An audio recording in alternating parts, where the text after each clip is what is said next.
Hey, good morning, guys. Welcome to episode 10 of the Twitter tutorial series. And lately, I've been getting quite a few questions on how to support multiple screen sizes, as well as the horizontal landscape orientation of our application. So in today's video, I'm going to show you guys how to use a UIStackView component to support these multiple configurations for our app. All right, so let's get started today by taking a look at exactly what I'm talking about here. So inside of this screen, I have our current application loaded up at the home controller with these TweetCells at the very bottom. Looks like this. And we're missing a horizontal row of buttons at the very bottom of these cells, which look like this right here. So we have a reply button, a retweet button, a like button, and also this direct message button right here, this DM button. So what happens when I rotate this device to the horizontal landscape orientation, which looks like this? You'll notice that each one of these buttons right here are equally spaced out, and it's also spanning the entire width of the screen size. And basically the width is going to be the width of this entire text view component here. And so the way that this works is we're going to use a UIStackView to make sure everything is laid out correctly. All right, so let's go ahead and get started here with the code. Let me drag this guy all the way over here and then see what we want to implement here first. So basically the implementation today, I'm going to walk you through what the problem will be when we can't really figure out how to lay things out without a UIStackView, and then I'll show you guys the tools to use in order to implement this design. Okay, so hopefully you guys are excited about today's lesson. The first thing I want to show you guys how to do is something a little bit more visual here. And basically I want to implement this reply button right here on the left side initially in my code. So in other words, let me just tab over back here. We have this TweetCell right here, right? And we're missing that reply button. So let's get that in our TweetCells as quickly as possible. So to get the assets inside of our project, what I want to do is to open up the assets catalog, drag in these guys that I've already highlighted conveniently. And these are the assets for all of those 4 buttons, which look like that right there. And let's go back to our TweetCell file and implement our reply button. So to do that, we'll go let reply button right here, be of type UI button, execute the creation inside of this closure block, let UI, let's see, button equals UI button like so.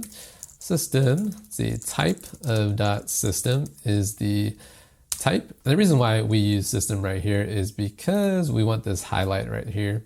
That's what the system gives us. And let's return this button right here and close off our block with the execution of the closure with those parentheses, giving us this button. Let's just say set image of this button to be reply, gives us that arrow with the control state of normal. So these 3 lines create our button. And now what do we want to do? We want to add it to the left side of this UI text view component here. And then we'll also anchor it to the bottom of the TweetCell.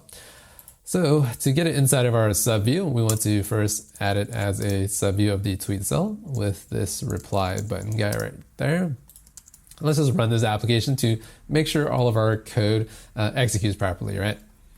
What you'll see is that the button won't actually be placed inside of our subview right here. The reason why that is because we haven't anchored it onto the TweetCell yet. So let me get some extra spacing down here. Makes it easier for you guys to see. So let's see what the anchor looks like. Reply button, anchor right here. Remember, this is an LBTA components method call. And the way we're going to anchor it is to look at where that button belongs. So I'm going to anchor it to the left of the message text view right here, all of this text, and then I'll anchor the button to the bottom of the cell. So that's how it's going to work.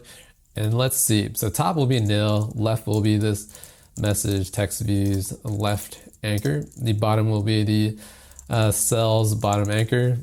You can include the self or omit it, doesn't really matter so much. And the right will be, see, your right will be nil, top constant is the top, left, bottom, and right. That's pretty much the padding of the entire button. And we're just going to give it 0, and the width and height of it will be 20. So running this code right now will place it to the left and to the bottom of the cell. So hopefully we'll get the app to run right here. And you'll see the reply button appears right there. So pretty easy stuff, not too tricky just yet. And let's now try to put in the retweet button, which is this guy right there. So one thing that's also wrong is that the color of the button is incorrect. We'll fix that a little bit later. So the retweet button looks like this. Let's see, retweet button. How about we copy this entire guy and paste it in there. Call this retweet button like that. The image will be, let's see, image, delete that guy. Retweet will be the image. And now we have our retweet button right there. So Xcode is being a little silly, gives me that error for some reason, and it has gone away. So let's add the subview of this retweet button, right? So let's see, retweet button like that. And now is kind of where the problem or the issue occurs in terms of the layout. So we have this layout right here, right?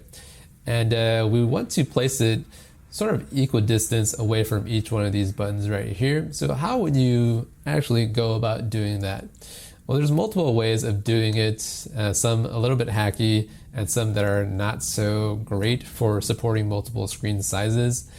For example, I can sort of figure out that each one of these buttons are kind of filling out 1/6 of the entire screen size. So maybe you can calculate through the UI screen size and roughly divide it by 6, and you can get the spacing to be sort of correct.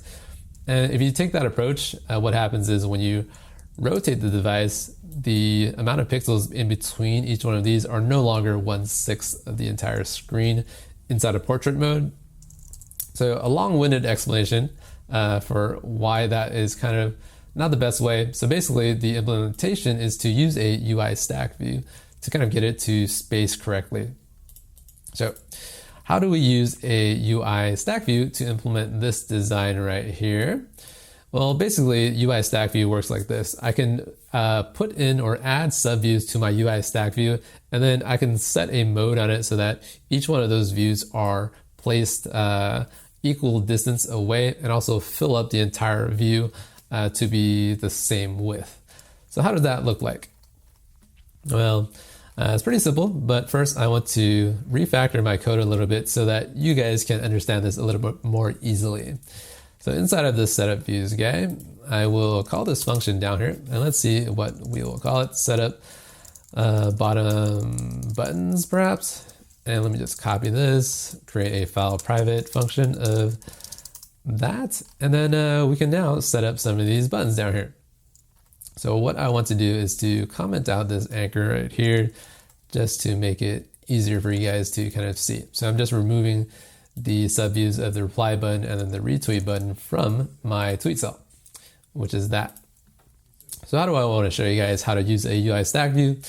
It's pretty easy if we just construct this stack view. Let's say buttons stack view right here to be UIStackView. And this needs a constructor of some stuff, right? So I'm going to use this arrange subviews guy constructor. And then now I'm going to go right above and say let view, so let view, this view guy equals UI view. And the view's background color is going to be the very familiar color of .red. And let's add this inside of my stack view. So view right here. And now that I have this stack view guy, I want to add it as a subview of my TweetCell. So let's say button stack view. And now we can say button stack view dot perhaps anchor like so. Let's see, what is it complaining about? I think this needs to be an array like that, and we should be okay. So anchor top. And now I'm going to place this button stack view onto the screen somehow. So what I'm going to do is I'm going to place it in the exact same position where all of these buttons need to be, which is going to be the left of the text view and also at the bottom of the cell, very similar to the reply button. So the top will look like this, nil. The left will be the message text view's left anchor. Let's close out this phone call right here, like this. And this will be the self.bottom anchor like so, just like before. Right will be nil. Top constant, all of these padding constants will be 0. The width will also be 0. And let's see, the height will be 20. So the only difference is that I actually need a right anchor for this anchor. So it's going to be the left, bottom, and the right, and then a height of 20. So the right will be the self.right anchor right here, which is the cell's right anchor. And let's try to run this to see what exactly this will render out for me. So hopefully we'll get a red view inside, but I wouldn't be surprised if we didn't. So, okay, we get the red view inside of our stack view. So the way to sort of illustrate how a stack view really works is to get a second view into our stack view. And so I'm going to rename this view to be the reply button container view. And let's see that right there. And then I'm going to create this second view right here, which will be the retweet button. So retweet button container view equals this UI view guy right here. And then we'll say retweet button container view dot background color equals dot blue. So now I have a red view and a blue view. And inside of this arrange subviews, let's include this retweet button container view as well. So let's run this to see what our stack view renders out for us in terms of the layout for these two views, the red and the blue. Okay, so you see how the red totally fills up the entire view for us. And the reason is because we haven't really specified how this stack view works. And basically we need to specify a horizontal axis for how the layouts will be laid out. So let's say button stack view dot axes right here and say equal dot horizontal. So running this now, we should be able to see something else that is being rendered out inside of our stack view. So running the app, we get this, and then we still get this red view filling up the entire stack view. So the next bit of property setting is to set the fill, what is it, distribution, I think, distribution equals dot fill equally. So now we have a stack view that is laying out all of the views on a horizontal axis, and each one of these views will be filled equally inside of our stack view, giving us the red and the blue filling up half of the stack view. So that's how we lay out everything, right? So as you can see, what we need right now is 2 additional containers to kind of fill up the rest of our view, or our stack view rather. And here we go. Let's just create this right here. Let's like button container view equals UI view, like button container view dot background color equals something like green perhaps. And just finally, let's direct message button container view, really long name there, and direct message button container view dot background color equals the 4th color of purple. So now we can say like button container view, direct message container view right there. And finally, running this app now, we have 4 views inside of our entire stack view, right? So this means that we're going to have 4 equally distributed sizes in terms of horizontal width inside of our stack view, which looks like this. A nice rainbow of colors, red, blue, and green, and purple. So now that we have this, what do we need to do so that we can match up this design to look like this right here? So it's pretty simple if we add in these reply buttons and all these buttons to kind of align themselves to the left of each one of these container views. So that's exactly what we're going to do now. And I'll start off with the reply button first. So let's say add subview right here of the reply button, like so. And a reply button will just anchor itself onto the red container, which is the reply button container view. So let's see, how do I want to do this? Well, there's multiple ways of anchoring this. So I'll say top will be, let's say perhaps nil. Well, let's just use reply button container view. This will work. Dot top anchor perhaps. And the left will be reply button container view dot left anchor. The bottom will be nil. The right will be perhaps nil as well. All these padding constants will be 0. The width and height will be Let's see, width is 20 and the height is 20. So let's run this right now. I think what I could have also done was to change the bottom to be the bottom of the container view as well, instead of specifying the 20. But I don't think it really matters in this case. You guys probably get the idea as to how this works. Okay, so the reply button is now showing up in the red container view, which is exactly where it needs to be. And so let's see what happens when I add in this second button view of the retweet, which looks like this. So I like to add everything in one section. So let's just keep this a little bit cleaner. And let's say retweet button dot anchor like this. And the top will be the let's see, retweet container view dot top anchor, retweet container view dot left anchor. So I'm trying to place this retweet button on the left of this blue guy. And the bottom, let's just use nil again with the right anchor of nil, these constant values of 0. Width and height is 20 again. And so let me try to run this, right? And you might not be able to see the blue on blue action going on, which looks something like this right here. So we have this blue and this blue right here. So we have these two buttons here now. So how do I want to proceed here? Well, let me do something a little bit more exciting. I still need to add those two buttons in there, right? But what I want to show you is what happens when I rotate this screen here. So let me just rotate this. You notice how everything is still kind of in this portrait mode, right? And the way to stretch everything out, similar to what this app looks like, let me see if I can get this. So the way to respond to the horizontal orientation change is to go back to the controller and handle it. So let me just drag this perhaps there. And go back to home data source controller. And this is what the file looks like. At the very top, or just anywhere in the file, you can say will transition. I'm going to say collection view. Perhaps layout right here, dot invalidate layout, and try to run this app to see what this does. Okay, so here's my app. Let me see if it runs. So there it is. And here we go. We get the entire list like this. And if we rotate, we get this. So what's going on here is that every time you rotate the device, this method call gets called for us. And every time you call invalidate layout, it tries to lay out everything again. So let me just close this IntelliJ.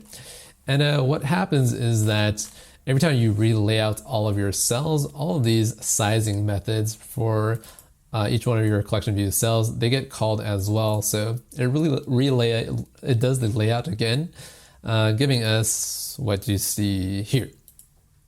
So the way that the stack view has been set up, every time we relay out everything, the stack view just expands itself fully widthwise. And that's why these buttons are able to sort of distribute the size equally with the expansion of the UIStackView itself. So that's how that works. And now that you can see how the rotation is handled, hopefully you guys can implement that inside of your app as well. So let me finish off the rest of these buttons here to make it, make it seem like I know what the heck I'm doing. So let's say a like button. Is that what it's called? I actually haven't instantiated the like button yet. So let's just copy this right here. Copy that, perhaps copy another one. Let's make it a little bit faster. Like button. And let's see, this retweet is this like heart icon.